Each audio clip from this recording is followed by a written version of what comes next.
ये मेरी माँ की दुआएं थी मेरे साथ कि उन्हीं के लिए मैंने जॉब छोड़ दी थी। मैंने कहा नहीं करनी, जहाँ पे माँ नहीं, माँ से आगे कुछ नहीं। जॉब मेरी सैलरी थी। जिस दिन मैंने पहले स्टार्ट में फट्टा, जिसे कहते हैं ना, फट्टा लगाया, स्टॉल लगाया, तो मुझे 3-4 हज़ार रुपये उससे पहले दिन में ही अर्निंग होगी। मैं रात को अपनी माँ के पाँव दबा के ना उसके पाँव चूम के सोता था। मेरी माँ ने मुझे दुआएं देनी है, और यकीन माने मैंने अगले दिन जिस टाइम काम पे जाना है ना अपने, मुझे नहीं पता मेरे कहाँ से 8-10 हज़ार 15 हज़ार मेरा प्रॉफिट निकल आना है मेरे लिए। लोगों ने बातें करनी, क्या तुम्हारा बच्चा पढ़ा लिखा होके क्या फट्टे लगा रहा है, बहनों के रिश्ते नहीं आएंगे। मेरी माशाल्लाह 4 बहनें हैं, बहनों के रिश्ते नहीं आएंगे, इसको कोई लड़की नहीं देगा अपने। पाकिस्तान अपडेट से बुरहानुद्दीन का सलाम। नाज़रीन, आज आपके साथ एक बड़ी कामयाब स्टोरी शेयर करने वाले हैं। लाहौर का एक नौजवान है, 24 साल अली ज़फ़र। चंद साल पहले ये कंपनी में काम करता था। कंपनी में एक छोटी सी अनबन होती है और ये नौजवान दिल बर्दाश्ता होकर अपनी 12,000 रुपये की नौकरी छोड़ देता है। उसके बाद इसने बाज़ार के अंदर फट्टे पर कपड़े बेचे हैं, गर्मी के अंदर बहुत काम किया है, बहुत मेहनत की है, और आज ये नौजवान कपड़ों के 2 शोरूम्स का मालिक है। अली ज़फ़र से मिलेंगे, इसकी कामयाबी का राज जानेंगे, इसने कैसे पैसे कमाए और आप इससे कैसे इंस्पायर हो सकते हैं। तो आइए से बात करते हैं। नाज़रीन, ये है 24 साल अली ज़फ़र, जिसका मैं आपके साथ जिक्र कर रहा था। अली, मुझे ये बताओ, नौकरी क्यों छोड़ी? सुपरवाइज़र साहब थे ना, उनकी मुझे कॉल आती है उस दिन जिस दिन मेरी वालदा की तबीयत ख़राब थी, तो मैं उन्हें ना ये नाखुदा चौक में नेशनल हॉस्पिटल वहाँ पे लेके गया हुआ था। उनका ऑपरेट था। मुझे सुपरवाइज़र की कॉल आती है, मैं कॉल अटेंड करता हूँ, तो मुझे वो कहते हैं जी कि आप आए क्यों नहीं। मैंने कहा सर इस तरह मेरी वालदा की तबीयत ख़राब है, मैं हॉस्पिटल हूँ। आगे से उन्होंने मुझे तसल्ली देने के बजाय मुझे कहते हैं ठीक है, तुम फिर अपनी वालदा के पास ही रहो, कल से काम पे आने की ज़रूरत नहीं है तुम्हें।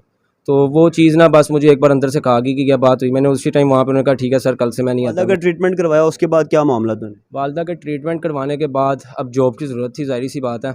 घर में माशाल्लाह मेरी 4 बहनें हैं, अकेला मैं भाई हूँ। तो जॉब के सिलसिले में इधर भगवानपुरे बाज़ार एक अली भाई हैं, दोस्त हैं मेरे वो, तो उनके पास में आया। वो ना स्टॉल है उनका, वहाँ पे वो कपड़ा बेचते हैं, लेडीज़ सूट ना, यही जो मेरे पास होते हैं ये बेचते हैं वो। तो उनसे मैंने कपड़े लिए। उन्होंने मुझे कहा कि यार तुम इस तरह करो, तुम ना ये कपड़े बाज़ारों में जाकर बेचो, तुम्हारे बिकेंगे। तो मैंने उनसे कपड़े लिए। डेली बाज़ार लगते हैं, हफ्ता बाज़ार, मंगल बाज़ार, बुध बाज़ार, तो उन बाज़ारों में जाके ना मैं वो कपड़े बेचना शुरू कर दिए मैंने।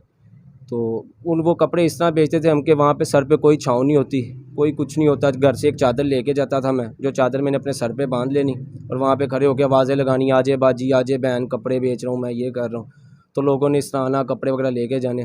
तो उससे मुझे ये हुआ कि जिस दिन मेरा पहला दिन ही था ना काम पे, तो मुझे वहाँ से 3-4 हज़ार रुपये आया पहले दिन ही। 12,000 तुम पहले करते थे और 12 हज़ार मेरी सैलरी थी। जिस दिन मैंने पहले स्टार्ट में फट्टा, जिसे कहते हैं ना, फट्टा लगाया, स्टॉल लगाया, तो मुझे 3-4 हज़ार रुपये उससे पहले दिन में ही अर्निंग होगी। तो पहले दिन में मुझे अर्निंग हुई है। उसके बाद इसी तरह दूसरा दिन करते करते मेरे पे ये पॉइंट आ गया था कि मैं 100 सूट बेचता था ना, मुझे पता होता था मेरा 16-17 हज़ार रुपया बन गया। और बाज़ार में मामूली बात हो गई थी मेरे इतने सूट बेचने ना, कि मैं इसीलिए बेच लेता था। ये मेरी माँ की दुआएं थी मेरे साथ कि उन्हीं के लिए मैंने जॉब छोड़ दी थी। मैंने कहा नहीं करनी, जहाँ पे माँ नहीं, माँ से आगे कुछ नहीं। जॉब छोड़ी तो अल्लाह पाक की करनी से अल्लाह पाक ने बस इधर नसीब लिखे हुए थे, मैं इस फील्ड में एंटर हुआ, इस फील्ड में आया। जब इधर आया तो मैंने बाज़ार लगाए, डेली बाज़ार, बुध बाज़ार, जुमेरात बाज़ार, जुम्मा बाज़ार। यहाँ पे मेरा खर्चा भी कोई नहीं होता था, लेकिन मुझे मुश्किल होती थी। मुश्किल क्या होती थी, बाइक पे सारा सामान रखना है मैंने, बाइक पे सामान रख के साथ एक छोटा लड़का अपने साथ रखना है, बाज़ार में चले जाना। वहाँ पे जाके पहले अल्लाह की सुपुर्दी जाते थे कि आगे जाके जगह मिलेगी नहीं मिलेगी, लेकिन कभी भी मैं मायूस नहीं लौटा। जब भी मैं गया हूँ, रब अल्लाह ने कहाँ से काम बना दिया, मुझे नहीं पता चला कि मैं गया हूँ, जगह नहीं मिल रही, ऐसे ही एकदम हुआ कि जी जगह भी मिल गई है, बैठ भी गए। अब सुबह से काम नहीं है, शाम में जी क्या होता है, एकदम ही 60-70 सूट बिक जाते हैं। औरतों का रश पड़ता है, जल्दी से सूट बिकते हैं ऐसे। और जब मैं रात को हिसाब करता हूँ, मुझे 8,000 आ रहा है, मुझे 7,000 आ रहा है। तो मुझे मेरे साथ वाले जो मेरे साथ काम पे जाते थे ना, वो कहते थे अली तेरे साथ तेरी माँ की दुआएं हैं जो तू इस तरह कर रहा है, वरना नहीं, ये पॉसिबल नहीं है कि एक बंदा सुबह से बैठा हो फारिग कि उल्लू बोल रहे हैं बाज़ार में कुछ है ही नहीं, और शाम को जब तू घर जा रहा है फिर भी तेरी दिहाड़ी सीधी हुई है। तो हमें भी, और मेरे पास अनट्रेन जो बच्चा मैं साथ काम पे लेके जाता था, मुझसे 1,000-1,200 रुपया अपने पास से देता था कि ये लो ये तुम्हारी है। वो महीने का मुझसे 30-35 हज़ार रुपया एक अनट्रेंड बंदा लेके जा रहा था, जबकि मैं खुद उससे 1-2 माह पहले जाता था ना, तो मेरी खुद 12,000 रुपया सैलरी थी। और मैं वहाँ पे ट्रैकर कंपनी है, उसमें कस्टमर शिफ्ट इंचार्ज था मैं, तो 12,000 मेरी सैलरी थी वहाँ पे। तो फिर अच्छा नहीं हो गया, कंपनी छोड़ दी? अल्हम्दुलिल्लाह, ये बस अल्लाह पाक का फ़ैसला था कुछ, कि यही मेरे रब को मंजूर था कि उसने मुझे इस मुकाम पे लाया, और आज अल्हम्दुलिल्लाह मैं बहुत हैप्पी हूँ, लाखों करोड़ों से अच्छा हूँ। मुझे एक चीज़ बताओ, सुना है कि तुम लंडे के कपड़े भी बेचते थे, ये वाली क्या दास्तान है, ज़रा ये भी बताओ। नहीं सर, लंडे की नहीं मैं बेचता था, ऐसा था वो कि मैं ना सर्दियों में इस सीज़न पे काम नहीं ना करता था ये लॉन के, तो मैं सर्दियों में जर्सी ला के ना, गुजरांवाला से जर्सी ला के वो बेचता था। तो ऐसे ही जो रिश्तेदार जो लोग मुझसे प्यार करते थे तो वो कहते थे कि ये क्या बच्चा भी ये फट्टे लगाता है, ये लंडे का काम करता है, लंडा बेचता है ये, जिससे मेरे वालिदैन काफ़ी डिसहार्ट होते थे कि एक पढ़ा लिखा होके ये तुम क्या कर रहे हो। उन्होंने भी कई बार कहा बेटा छोड़ दे ये काम। मैंने कहा रुको, मैं आपको किसी मुकाम पे इंशाल्लाह लाऊंगा, मुझ पर थोड़ा सा ट्रस्ट करो। और आज अल्हम्दुलिल्लाह आपके सामने है सब कुछ। रिश्तेदार कैसी बातें करते थे? मुश्किल टाइम ज़रा बताओ, मुश्किल टाइम क्या था? मुश्किल टाइम सर बहुत से आए हैं बीच में कि लोगों ने बातें करनी, क्या तुम्हारा बच्चा पढ़ा लिखा होके क्या फट्टे लगा रहा है, बहनों के रिश्ते नहीं आएंगे। मेरी माशाल्लाह 4 बहनें हैं, बहनों के रिश्ते नहीं आएंगे, इसको कोई लड़की नहीं देगा अपने, ये कोई ज़िंदगी है बाज़ार में खड़े होके कपड़े बेच रहा है, ये आवाज़ें लगा रहा है लोगों को, क्या इसकी पर्सनालिटी देखो, क्या पढ़ा लिखा होके कैसी आवाज़ें लगा रहे हैं, आजे बाजी आजे बहन ये वो। तो काफ़ी इस तरह के ना बीच में स्टोरी काफ़ी है लाइफ में ना, ऐसे बहुत से हादसा हुए हैं कुछ, लेकिन आज उन्हीं की वजह से मैं इस मुकाम पे हूँ। वही बातें, वही जो सारी जिन्होंने मुझे बातें की हुई हैं ना, उन्हीं बातों की आज उनका मैं शुक्रगुजार हूँ कि उन्होंने मुझे इतनी बातें की हैं जिसकी वजह से आज मैं इस मुकाम पे हूँ। अगर वो बातें ना करते मैं वहीं पे था, मुझे जब किसी ने कुछ कहना ही नहीं है, मैं तो वहीं पे था कि जो मैं कर रहा हूँ मैं ठीक है। बस उनकी बातों ने बस ये चीज़ की कि बेटा कुछ बन के दिखा, इन्हें कुछ बन के दिखा कि ये खुद कहें कि यार जिसको हम बातें करते थे आज वो किसी मुकाम पे, और आज अल्हम्दुलिल्लाह अल्लाह पाक का दिया मेरे पास सब कुछ है। महीने का कितना प्रॉफिट कमा रहे हो? अल्हम्दुलिल्लाह सर लाखों में है मेरी अर्निंग, अल्हम्दुलिल्लाह मेरे अल्लाह का बहुत करम है, मेरी माँ की दुआएं हैं मेरे साथ, काफ़ी अच्छा है मेरे पास। अच्छा, लोगों को भी ज़रा बताओ। हम चाहते हैं कि जैसे आप मुश्किल टाइम से निकल के अब तरक्की करके यहाँ पे आए हो, कि मैं आपके पास मिलने आया, मुझे बड़ा अच्छा लगा, बड़ा अच्छा काम कर रहे हो। जो लोग मुश्किल में हैं, जिन लोगों की नौकरियाँ चली गई हैं, हालात ख़राब हैं, शट डाउन हुई हैं, कंपनीज बंद हुई हैं, वो लोग कैसे काम शुरू कर सकते हैं? वो कामयाब होने का राज क्या है? कामयाबी का राज बताओ। कामयाबी का राज मेरी नज़र में लोगों की बातें हैं।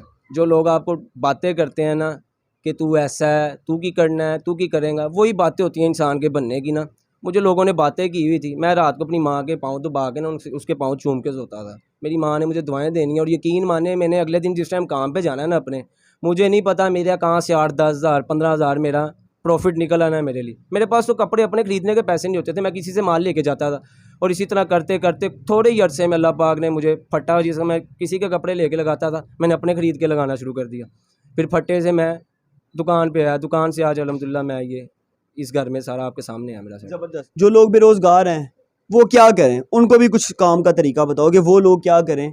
लोग थक जाते हैं कि नुकसान हो जाएगा, लोग डरते हैं कि मैं नया काम शुरू करूंगा, मैं पढ़ा लिखा हूँ, मास्टर्स किया है, मैं मार्केट में कैसे खड़ा होकर धूप में काम करूंगा, जैसे तुम्हें बातें की, उन्हें भी ये डर खौफ होता है। कामयाब होने का तरीका बता दो यार। देखिए जी, सबसे पहले तो ये है ना कि पाकिस्तान में लोग मांगते हैं थ्योरी, प्रैक्टिकल नहीं मांगते। और आप अदर कंट्रीज़ में जाते हैं ना, वहाँ पे आप वो कहते हैं प्रैक्टिकल। तो मैं यही कहूँगा जो काम आपको अच्छे से आता है ना, उस काम पे डट जाएं, मेहनत करें, अल्लाह पाक आपके बाजू पकड़ेंगे। नुकसान नहीं होता किसी काम में, किसी भी काम में नुकसान नहीं अल्लाह पाक होने देता। बंदे के पैसे हलाल के अल्लाह पाक नुकसान नहीं होने देता, अल्लाह पाक खुद उसका बाजू बन जाते हैं कि हाँ बेटा तू मेहनत कर रहा है, मैं तेरे साथ हूँ। मेरे साथ भी ये सीन हुआ था, मेरा कोई नुकसान नहीं हुआ था। और कपड़े के काम में मैं अगर कपड़े का काम करता हूँ ना, तो हमारे नबी की इस काम को दुआ है। इस काम में तो वैसे ही नुकसान नहीं ना है, बंदे की नीयत साफ़ होनी चाहिए बस। अपने साथ दूसरों का भी ख्याल करें, जो आपके नीचे काम कर रहे हैं उनका ख्याल करें, अल्लाह पाक आपका खुद ब खुद ही ख्याल करी जाएंगे।